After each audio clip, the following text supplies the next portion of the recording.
In today's video, I'm going to teach you how to access the Mailchimp API, offering a comprehensive guide to help you get all set up by 2025 standards. Getting this right is essential for integrating Mailchimp with other applications, enhancing your marketing efforts, and taking full advantage of all the digital tools at your disposal. To start off, you'll need to log into your Mailchimp account.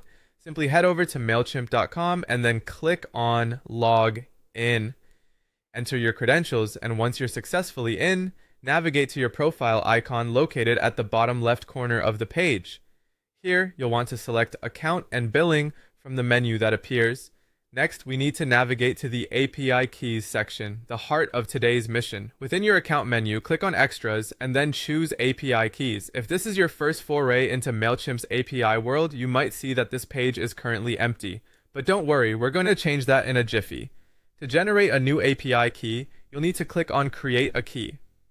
This is where Mailchimp works its magic and instantly produces a long string of letters and numbers that make up your API key. It's crucial to stay organized, so under the Label column, rename your newly minted key. You might find it helpful to label it based on its intended use, like My App Integration, or perhaps Zapier Connection.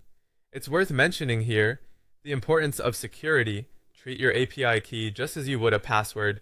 Anyone who gets their hands on it can access your Mailchimp data, so never share it publicly or in any screenshots, and always handle with care.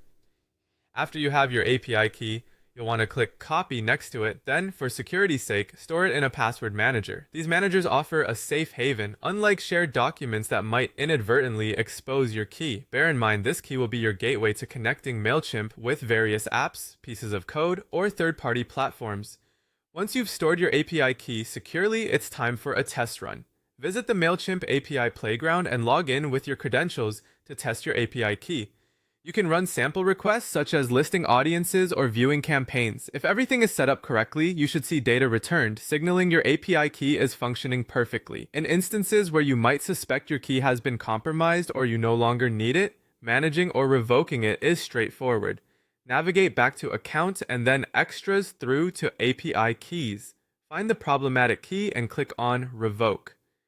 If you still need API access, generate a new one following the same steps as before.